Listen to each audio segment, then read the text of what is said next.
क्या नाम है जी? मेरा नाम गफ़्फ़ार है। गफ़्फ़ार जी, गांव कौन सा है? बीबीपुर।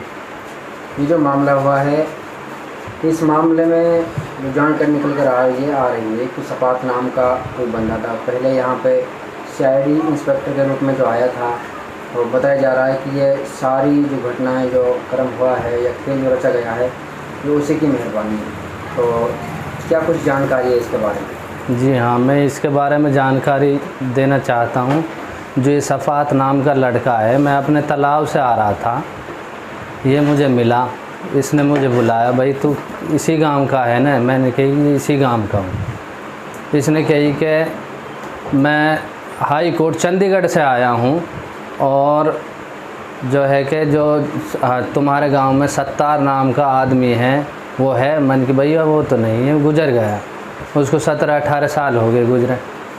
इसने पूछा कि भाई मैं तो इसी की इंक्वायरी के लिए आया हूँ कि वो इसके भाई ने चाचा ताऊ ने मारा है। मैंने कि जी उसकी कोई एप्लीकेशन भी नहीं है, FIR भी नहीं है, वो हॉस्पिटल में मरा था, उसका तो यहाँ कोई ऐसी बात ही नहीं है हमारे गांव के अंदर। नहीं, उसकी जो घरवाली है ना, जो उसने वहाँ चंडीगढ़ दरखास्त लगाई है, मैं वहाँ से आया हूँ इंक्वायरी के लिए, मैं अफसर हूँ हाई कोर्ट का। मैं अच्छा भाई। ये कहता है कि मैं बीबीपुर गया ही नहीं। बीबीपुर नहीं गया तो ये हमसे कहाँ मिला फिर? भाई ये पेंट कोट में आया है, दाढ़ी मूंछ इसकी साफ है, टूटी सी मोटरसाइकिल है इसके पास। मैंने इससे बोला कि भैया आप तो नहीं लगते मुझे पुलिस वाले की तरह, तो नहीं लगते। नहीं आपको 5-6 दिन में पता पड़ जाएगी। मैंने कि चलो मैं मान लेता हूँ, आप पुलिस वाले, आपके पास कोई प्रूफ है? कितने दिन पहले की घटना है? ये कम से कम 1-1.25 महीना पहले की बात है, जब इसका इस मैटर से कुछ लेना देना ही नहीं है, तो ये इससे क्यों ताल्लुक़ रखता है इस बात से कि भाई ये कहाँ मरा, कैसे मरा? फिर इसने पूछी कि इसकी लड़की है, उसकी शादी हो गई है, वहाँ भी लड़ाई झगड़े से नहीं जाती वो लड़की।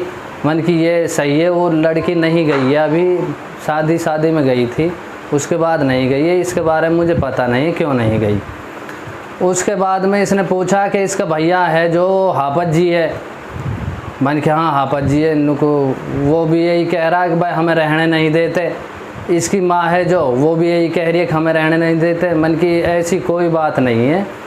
इसके जो घर परिवार वाले हैं, इसकी बहन की शादी भी बाइज्जत करवाई है। ये उस लड़की को फिर यहाँ टेंट वेंट करवा दिए थे इनके चाचा ताऊओं ने, उनको लेकर वहाँ बली गांव पहुँच गई। बली से इसने इस लड़की को विदा किया है। घर वालों को कुछ पता नहीं है कहाँ चली गई एक रात पहले। उसके बाद में जब मैंने इस सफ़ात से कहा कि भाई सफ़ात जी आप बताओ फिर क्या करना है इस मैटर के बारे में, इसने कहा कि आप पहले तो ये बताओ आप सरपंच हो, वहाँ हमारे दवाई बिकती है सरपंच के नाम से उस दुकान पे। मैंने कि भैया हम एक्स सरपंच हैं, सरपंच एक शहीद नाम का है, वो परली तरफ से है। उनका अच्छा आपकी पार्टी में लगते हैं ये, आपके मोहल्ले के? मन के हम पार्टी में भी हमारी में लगते हैं, मोहल्ले के भी हमारे के हैं। तो इनसे बोल देना कि इनकी मैया ये हो गई वो हो गई, इनसे बोल देना।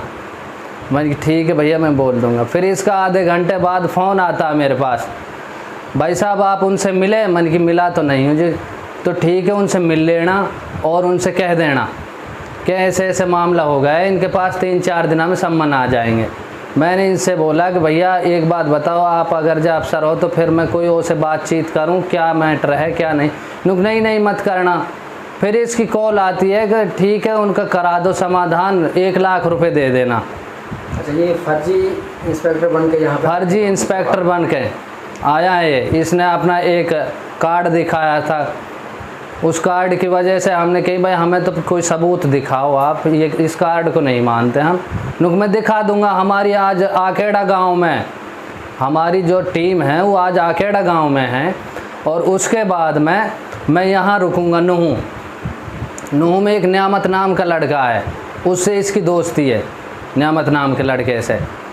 उसके बीच में कि इसने 10,000 रुपये ले लिए उन परिवार वालों से, तुम्हारा एक बंदे का नाम कट जाएगा तो यार 2 भाई के ऊपर केस रह जाएगा। वो बेचारे कुछ सीधे सही है, उनसे हमने बोला भी बगैर किसी सबूत के देखे कुछ ना देना इनको, और ये हमारे पास दोबारा आया नहीं। उसके बाद में फिर इनकी फ़ोन पे बात हुई है, वो कॉल रिकॉर्डिंग जो इसकी और नियामत की और सफ़ात डॉक्टर सफ़ात की है, जिसमें ये हतीन वो डीएसपी है बाली साहब, उसको भी धमकी देते हैं, उसके बारे में भी हमसे धमकी देते हैं कि जो बाली साहब है वो मेरा दाएं बाजू खास आदमी है और वो तुम्हारी जो एप्लीकेशन है उसको तो मैं नू करवा दूंगा और ये करवा दूंगा। हमें पुलिस से भी धमकी देता है कि मैं क्राइम में तो हूँ ही मैं। हमने कहा कि आप तो कुछ भी नहीं हो जी, हमने आपकी इंक्वायरी कर ली। कहा आपको पता लग जाएगी मैं क्राइम में तो हूँ ही। कॉल करके परसों भी जब हमने मीडिया पे वहाँ हतीन बयान दिए थे, इसकी फिर कॉल आई है, इन्होंने फिर कहा है कि क्राइम में तो मैं हूँ ही, तुम्हें मैं देख लूँगा, तुम मुझे ब्लैकमेल कर रहे हो।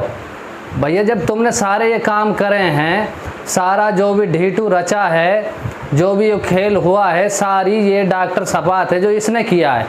ये यही जानता है किस तरीके से इसने किया है, किस तरीके से बच्चे माँ बेटी अगवा किए हैं इन्होंने। इसके बारे में पुलिस इसको रिमांड पे ले और इसको पकड़े। ये पुलिस की भी तहमत लगाता है कि पुलिस सारी मेरे कब्जे में है। डीएसपी जो बाली जी है वो भी मेरे कब्जे में है, वो मेरे से अलग नहीं जाएंगे। हम तो डीएसपी साहब से भी यही अपील करते हैं कि वो हमारी तरफ देखते हुए और इस लड़की के और समाज के बारे में देखते हुए इसकी जानकारी गहराई से करते हुए कड़ी से कड़ी सज़ा इस डॉक्टर सफ़ात को दी जाए, ताकि और समाज वाले लोगों को और गांव वालों के सबके ये समझ में बैठे कि हाँ जो सरगना है इस मास्टरमाइंड है जो ये हमारा ये डॉक्टर सफ़ात है जी।